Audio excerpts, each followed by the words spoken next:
Magandang araw mga kaibigan. Bigyan natin ng reaction, opinion itong post ni Director Daryl Yap. Tungkol ito sa paglalahad niya na yung listahan ni Yusek Cabral. Sinampulan niya na. Nagsabi na siya ng initial. Isa lang muna. Isang kongresistang makulit. Sinabi niya na yung kasama siya sa listahan. Ito. Post. Makulit ka na. Cookie ha? Cookie si Congressman Terry Ridon. Yun ang unang nagsalita. Sabi niya ba, kung totoong may listahan yan si Libiste, bakit hindi pa niya ilabas? Yun.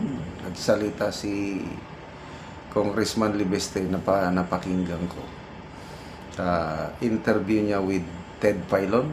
Sabi niya, pwede ba ilahad ko na lang yung nilalaman na listahan? Isa lang muna. Sabi niya. Sige. Sino yan? Ayun. Congressman Terry Ridon. Ito, basahin ko. Feed Your Mind Incorporated. Ito, yung post. Dahil giniit ni Representative Terry Ridon na isa publiko ni Representative Leandro Libiste ang umano'y listahan ng mga sangkot sa anomalya, ginawa siyang halimbawa nito. Aniya ni Libiste, ayaw ko namang magalit sa akin ang buong Kongreso. Ngunit dahil siya ang nanawagan na isa publiko ko ito, pwede kong banggitin ang kanyang insertion. Ito po ay si Bicol Sari Party List Representative Terry Ridon. Ang Bicol Party List ay may 150 million na road project insertion sa Pamplona at Pasacao, Camarines Sur. Ang dalawang line items na tig 75 million ay parihong na-award sa isang kumpanya, ang Bicol Gold Rock, sa winning price na 73.5 million na 2% mas mababa sa approved budget. At ang parihong kumpanyang ito, ang Bicol Gold Rock, ay nakakuha ng karamihan ng ganitong uri ng proyekto sa lugar. Ibinigay ko lang ito dahil isang halimbawa. Dahil nanawagan si Congressman Ridon na ilabas ang listahan, maaari niyang i-check kung tunay bang nagsumiti ang Bicol Saro Party List ng 150 million na road projects sa Camarines Sur. At maaari rin nating tignan kung may kaugnayan ang Bicol Saro Party List sa kontratistang Bicol Gold Rock. Yan. Nasampulan na po si Congressman Terry Ridon. Next time, huwag kayong mag-challenge dahil believe ako dito kay Congressman Leandro Libiste. Napaka-diplomatic, isa siya sa mga matitinong kongresista na ang kanyang hangarin ay transparency.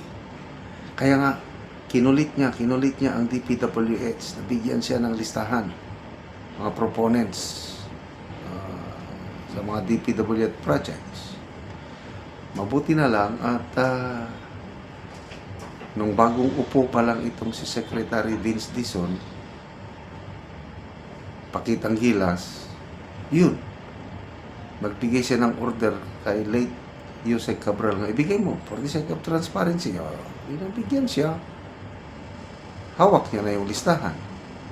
O ngayon, china-challenge ni Congressman Libiste si Secretary Dizon na ilabas.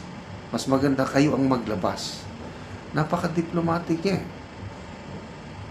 Kung ako yung nasa kalagayan ni Congressman Libiste, baka ilabas ko na Total, public money yung involved. Kailang nakikita ko is may respeto pa siya kay Secretary Vince Dizon.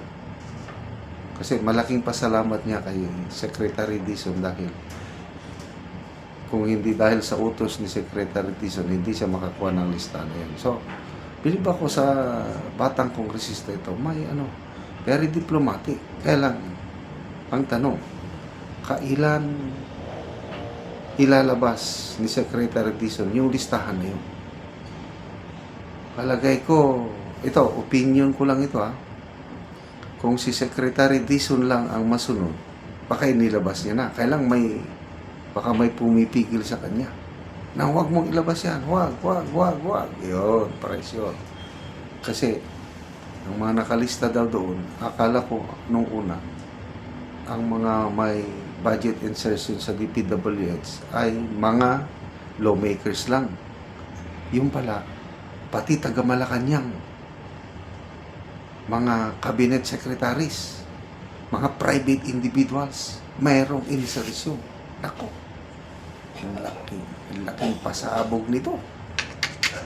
Talagang magagalit ang taong bayan. Ako just by the thought na may mga taga Malacanang, private individuals, cabinet secretaries. Anong ginalaman ninyo sa budget ng DPWH? Ginawa ng gatasan itong ating pera through DPWH project. Ganyan nakagarapal ang korupsyon nitong administrasyon ngayon. Nakakadiri, nakakagalit, hindi ko mai-describe ngayon. So, salamat. Congressman Terry Ridon, sige, kulitin nyo pa. Kulitin nyo pa si Congressman Libeste at baka maubos yung kanyang pasensya, yung pagiging diplomatic. I still believe lalabas at lalabas yan. Baka meron ng timeline si Congressman Libeste, baka after this month, after wala pa ito, ilabas ko na. Sana ilabas na nila para malaman natin ang katotohanan kasi pera natin yung nilustay. Karapatan natin yung malaman, di ba? Salamat mga kaibigan sa inyong pagsubaybay sa ating channel. Nakakatulong kayo ng malaki sa tribong Talandig ng Bukidnon dahil sweldo natin sa channel na ito pantulong po sa tribo. Namimigay tayo ng libreng yero at pako sa tribo para makapagpatayo sila ng mas maayos na tahanan. Panoorin niyo ang video na ito. Karon mo na niyang mataga giyero si ate.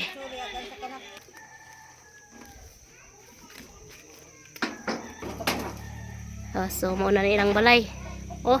So luigid kay sila. So mo lang nang ilang balay. So mo na mong gitagaan og giyero si ate. O mo niyang ilang kahimtang dari sulod. So ginapuyan pa ni. So tanawa ang abuhan guys So makita nimo nga luoy gid kay sila ang ilang kahimtang. Walang nang ilang abuhan.